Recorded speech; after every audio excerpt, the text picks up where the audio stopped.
Hello everyone, welcome to my YouTube channel एएच हेल्पन। कैसे हैं आप लोग?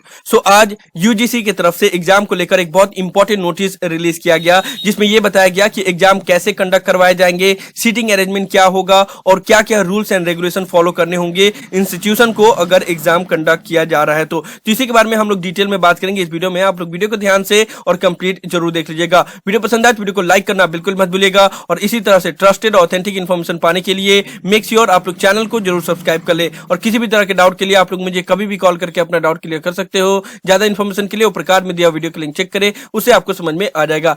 आज अगर आप लोग यूजीसी के ऑफिशियल वेबसाइट पे जाते हो तो वहां पे एक नोटिस मिलेगा आपको। उसमें 3 चीजें अटैच है, एक लेटर है, एनेक्सर 1 एनेक्सर 2 है। लेटर आज रिलीज किया गया है और एनेक्सर 1 एनेक्सर 2 में यूजीसी की तरफ से जो रिवाइज गाइडलाइंस रिलीज किया गया उसको अटैच किया गया है। और एनेक्सर 1 में जो स्टैंडर्ड ऑपरेटिंग प्रोसीजर होगा, यानी कि किस तरीके से एग्जाम कंडक्ट करवाए जाएंगे अगर करवाए गए तो उसके बारे में डिटेल में जानकारी दी गई है। जो लेटर है वो 8 जुलाई को रिलीज किया गया। इसमें यह बताया गया है कि सभी यूनिवर्सिटी 30 सितंबर तक अपने फाइनल ईयर के एग्जाम कंडक्ट करवा लेंगे और कौन कौन सा प्रोसीजर फॉलो करेंगे उसके बारे में एनेक्सर 1 में बताया गया। तो हम लोग एक एक करके देख लेते हैं कि क्या क्या इसमें बताया गया है। आप लोग अगर इस पूरा स्टैंडर्ड ऑपरेटिंग प्रोसीजर जो एसओपी रिलीज किया गया है उसको अगर पढ़ोगे तो सबसे दिक्कत वाली बात यह है कि सारा चीज तो इन्होंने बताया है कि कैसे कैसे सैनिटाइज होगा, सब चीज के बारे में हम लोग बात करेंगे। लेकिन एक मेन चीज जिसके बारे में सबसे ज्यादा विरोध हो रहा था कि ट्रांसपोर्टेशन, यानी कि एग्जाम सेंटर में एक मतलब पहुंच गए स्टूडेंट तो तब तो एग्जाम वो लोग दे ही देंगे, या ये जितने भी स्टैंडर्ड ऑपरेटिंग प्रोसीजर जो भी फॉलो किया जाएगा वो सारा चीज फॉलो करेंगे ही। लेकिन एग्जाम सेंटर में ही तो पहुंचना सबसे बड़ी दिक्कत की बात है। वेस्ट बंगाल में अगर आप लोग देखोगे तो हमारे स्टेट में जितने भी स्टूडेंट हैं मैक्सिमम कहीं पे भी अगर ट्रैवल करते हैं तो वो बाय वे ऑफ ट्रांसपोर्ट, यानी कि उनका लोकल ट्रेन ही होता है। और जितने भी इग्नू का एग्जाम सेंटर दिया जाता है वो ऐसा नहीं होता है कि बस आप घर से निकले, ऑटो पकड़े और उसके बाद पहुंच गए। उसके लिए आपको ट्रेन से ट्रैवल करना पड़ता है, उसके बाद से सर्टेन ट्रांसपोर्ट चेंज करके उसके बाद से आपको जाना पड़ता है। तो जब ट्रेन ही नहीं चल रहा है तो फिर वहां पे जाएंगे कैसे? तो ये तो ऐसा हो गया है कि आपने पूरा प्रोसीजर सब कुछ बता दिया कि इस तरीके से आपको एग्जाम सेंटर में जाके ये करना है, लेकिन एग्जाम सेंटर में पहुंचना कैसे है यही मेन बात नहीं बताया।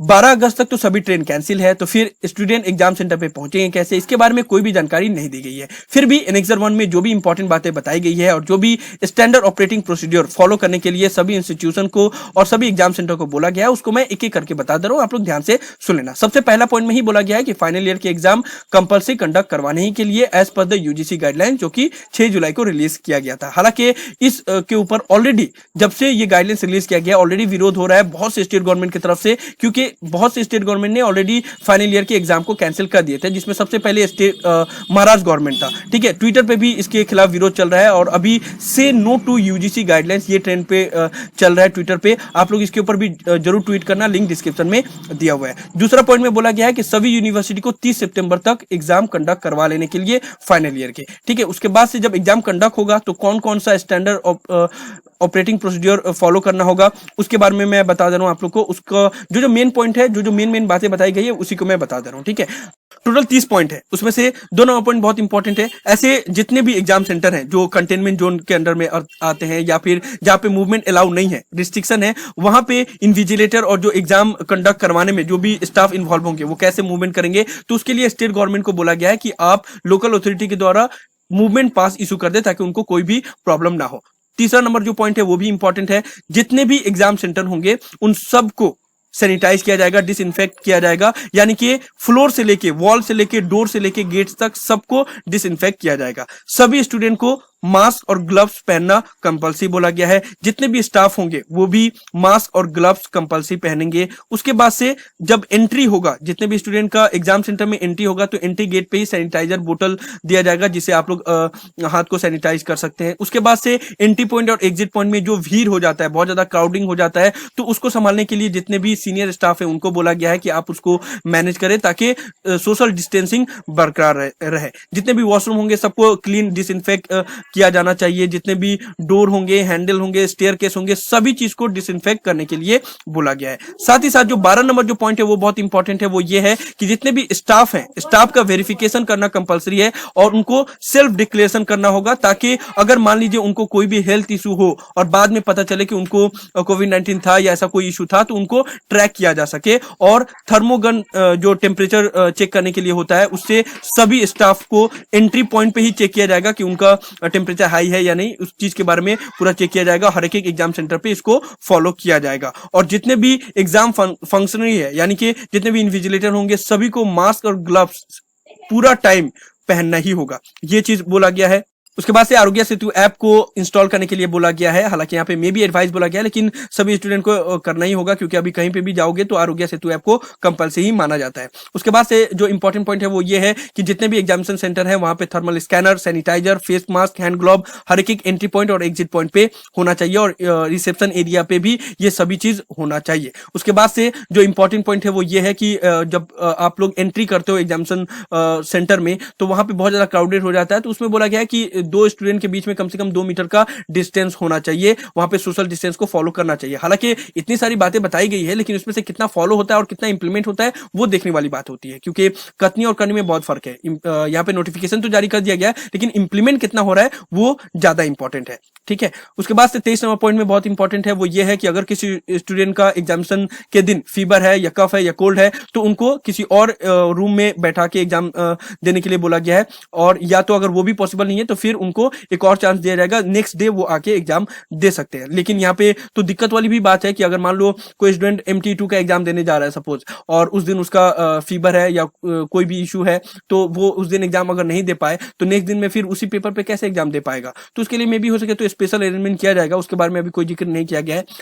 उसके बाद से सीटिंग अरेंजमेंट के बारे में बताया गया है, क्योंकि नॉर्मली इग्नू में अगर आप लोग देखोगे तो ज्यादातर एग्जाम सेंटर पे एक बेंच पे या तो 3 स्टूडेंट बैठते हैं या फिर 2 स्टूडेंट बैठते हैं। तो यहाँ पे बोला गया है कि एक बेंच पे एक स्टूडेंट बैठेगा, उसके बाद वाला बेंच खाली रहेगा, एम्प्टी रहेगा, उसके बाद से फिर दूसरा स्टूडेंट बैठेगा, फिर उसके बाद खाली रहेगा, फिर उसके बाद तीसरा स्टूडेंट बैठेगा। तो इस तरीका से उन्होंने एक सैंपल सीटिंग प्लान बनाया है और इसी को फॉलो करना होगा सभी एग्जामिनेशन सेंटर को, जो भी जहां पे भी एग्जाम कंडक्ट करवाए जाएंगे। मोरल ऑफ द स्टोरी अगर आप लोग इसको समराइज करो तो ये होगा कि सभी स्टूडेंट को, सभी ऑफिशियल को, जो भी एग्जाम सेंटर में होंगे, जो भी इन्विजिलेटर होंगे, सभी को मास्क पहनना होगा, सभी को ग्लव्स पहनना होगा। हर एक काम करने के बाद से अपने हैंड को सैनिटाइज करना होगा, इवन सिग्नेचर करने के बाद भी हैंड को सैनिटाइज करना होगा। एग्जामिनेशन सेंटर को डिसइंफेक्ट किया जाएगा, चाहे सीढ़ी हो, चाहे बेंच हो, चाहे फ्लोर हो, हर एक चीज को डिसइंफेक्ट करना होगा और प्रॉपर हाइजीन का ख्याल रखना पड़ेगा। उसके बाद से ही एग्जाम कंडक्ट करवाए जा सकते हैं। तो ये सारा चीज है और आप लोग चाहो तो खुद से भी पढ़ सकते हो। 30 पॉइंट पूरा दिया गया है, सभी का लिंक डिस्क्रिप्शन में दिया हुआ है। तो अब देखते हैं कि एग्जाम कंडक्ट होते हैं या नहीं। अभी भी आप लोग ये उम्मीद मत हारना कि स्टैंडर्ड ऑपरेटिंग प्रोसीजर रिलीज हो गया है, दैट मींस एग्जाम कंडक्ट करवाए ही जाएंगे। अभी भी बहुत विरोध चल रहा है और अभी भी चांसेस है, जब उतने सारे स्टेटमेंट चेंज हुए तो ये भी स्टेटमेंट चेंज हो सकता है। लेकिन अभी ये सिर्फ स्टैंडर्ड ऑपरेटिंग प्रोसीजर रिलीज किया गया, तो मैं आप सभी स्टूडेंट को बता दे रहा हूं या मैंने इन्फॉर्मेशन दे दिया कि अगर एग्जाम कंडक्ट हुए तो ये सभी रूल्स को फॉलो करना होगा आपको भी, और एग्जामिनेशन सेंटर जहां पे एग्जाम होंगे उनको भी ये सभी रूल फॉलो करने होंगे, तभी एग्जाम कंडक्ट करवाए जाएंगे। और इवन ये भी बोला गया है कि अगर जरूरत पड़ा तो इससे भी ज्यादा स्ट्रिक्ट रूल लागू किए जा सकते हैं अगर एग्जाम कंडक्ट करवाना है तो ये सभी इंफॉर्मेशन था जो मुझे आप लोग को बताना था। मुझे उम्मीद है कि आप लोग को ये सभी वीडियो, ये सभी इंफॉर्मेशन पसंद आया होगा। इस वीडियो को लाइक जरूर कर दे, सभी फ्रेंड के साथ शेयर करें ताकि उनको भी ये सभी इंफॉर्मेशन मिल पाए। किसी भी तरह के डाउट के लिए आप लोग मुझे डायरेक्टली कॉल कर सकते हैं या नीचे कमेंट बॉक्स में भी लिख सकते हैं। अगर आप लोग चाहें तो एएचएल पेन चैनल को सपोर्ट भी कर सकते हैं, उसके लिए भी इंस्टा मोजो का डायरेक्ट लिंक डिस्क्रिप्शन में दिया हुआ है। और अगर आप लोग चाहें तो सभी जितने सोशल मीडिया है यानी कि इंस्टाग्राम या ट्विटर और टेलीग्राम, सभी पे आप लोग मुझे फॉलो भी कर सकते हैं, उन सभी का लिंक भी डिस्क्रिप्शन में दिया हुआ है। So thank you so much for watching this video. Have an awesome day. Thank you so much.